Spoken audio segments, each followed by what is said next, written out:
So our next talk is from my co-host, Caela Berry, and she's going to be speaking on NASA's Planetary Analogs website, Analog Fieldwork for Broad Audiences. All right, take it away. So much. Thanks, Elise. Yeah, thanks everyone for the opportunity to be here with you today and present. Can you see my slides? Yes, we can.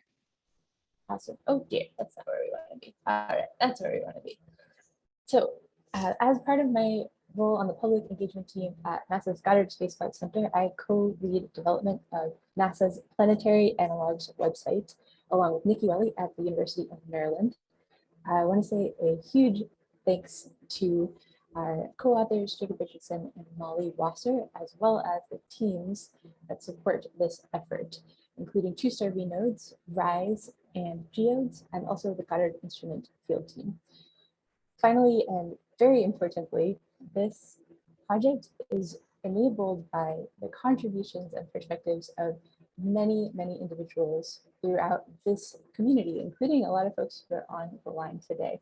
So a huge thanks to everyone who has contributed photos and proofreads and other feedback throughout the process.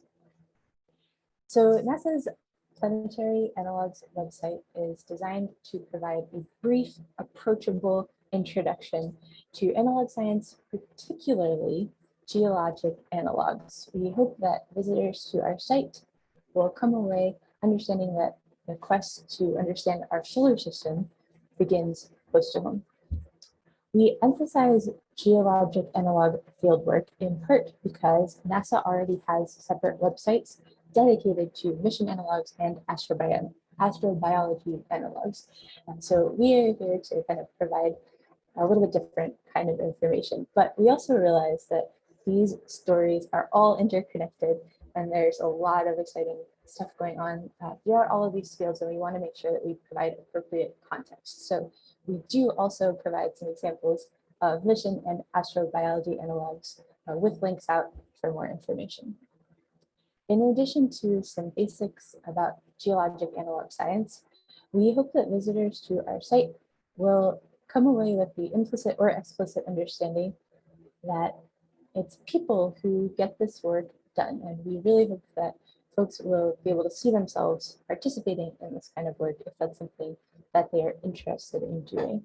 To this end, we try to choose images that feature scientists at work in the field in many of our comparisons. Oh, excuse me. And particularly, we try to feature early career scientists. And if this is something that you are interested in contributing to, we would love to incorporate your perspective as well. So the content that you've just seen is sampled from our homepage, which launched just this February. And in June of this year, last month, we were able to roll out our second major feature, the Analog Explorer Interactive Gallery. And we'll spend the next few minutes taking a peek at some of that new content. So in the Analog Explorer Interactive Gallery, visitors are invited to compare images side by side, and each image pair includes an analog research site here on Earth, such as this example, Lava Beds National Monument in California. Thank you, Ernie Bell, for this fantastic photo. And as you can see, we've paired this with an orbital image of the Marias Hills region on the moon from LRO, showing a probable skylight into what may be a lava tube structure. You can see a small note at the bottom. The images are not to scale, as probably many of you are already aware. The lunar skylight that you see in the right-hand picture is would take up the better part of the football field, so important to be aware of. Our next example compares UAV imagery from near the foot of Askja volcano in Iceland with orbital imagery from HiRISE on the Mars Reconnaissance Orbiter. These are both images of gravel ripples, again, not to scale. The images, the ripples in the right-hand image are spaced out about 10 times as far as the ones in the left-hand image. And the final example we'll take a look at today is a classic, Death Valley National Park in California. There we go. So as, again, I think many folks in this room are familiar with, Death Valley is a great analog for regions of Mars, including the location of the Viking 2 lander, which you see here. This is one of the very first images ever returned from the Martian surface at Utopia Planitia, and it bears a striking similarity to Death Valley. Of course, Mars 2020, that mission also used Death Valley, in fact, in a different way, as a place to practice hazard avoidance for the lander vision system. Now, when visitors come to the Analog Explorer Gallery, they're not just going to see these interactive sliders standing alone. We also provide some selected contextual information. So we'll take a look at this same entry. This is just a screenshot from the gallery.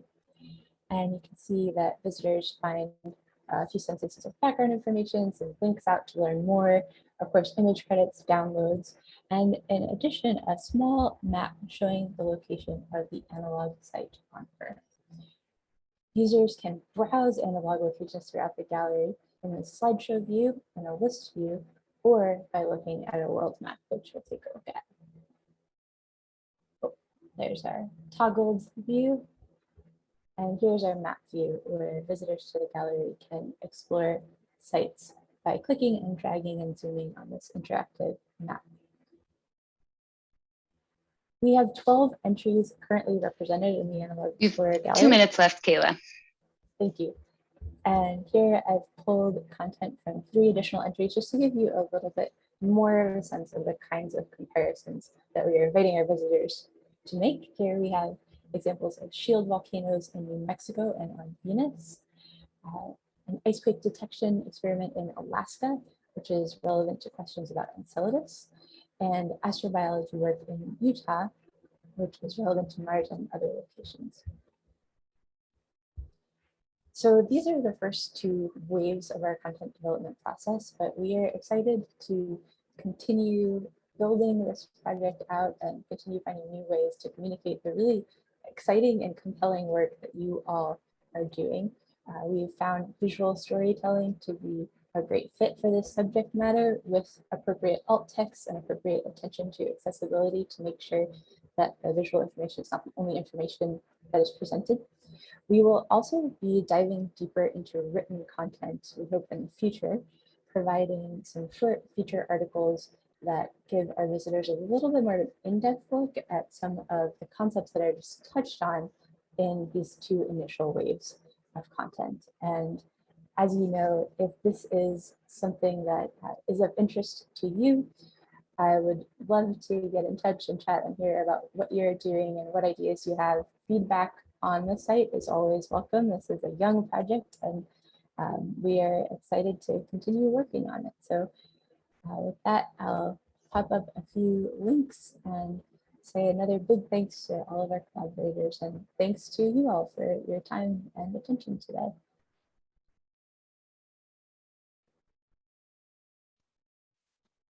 Cool. Thank you, Caela. That's a really fun resource. Those pictures are really amazing. Does anyone, we have a couple minutes. You are on time, which is great. Does anybody have any questions for Caela?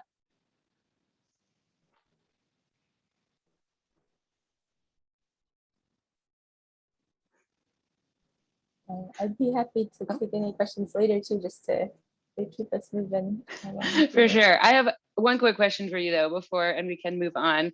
Just do you have recommendations for folks in taking the photos? Are there some things that make better photos than other photos for the website? Oh, what a great question. So photos of people are always great with the permission of the first person in the photo, of course.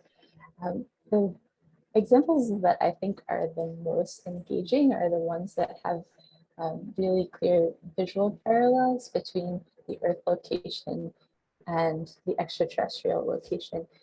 Like, for instance, the Death Valley example that we're looking at, where the horizons line up and the terrain is very similar, and you can really see all the way across the image that the 2 locations have a lot in common.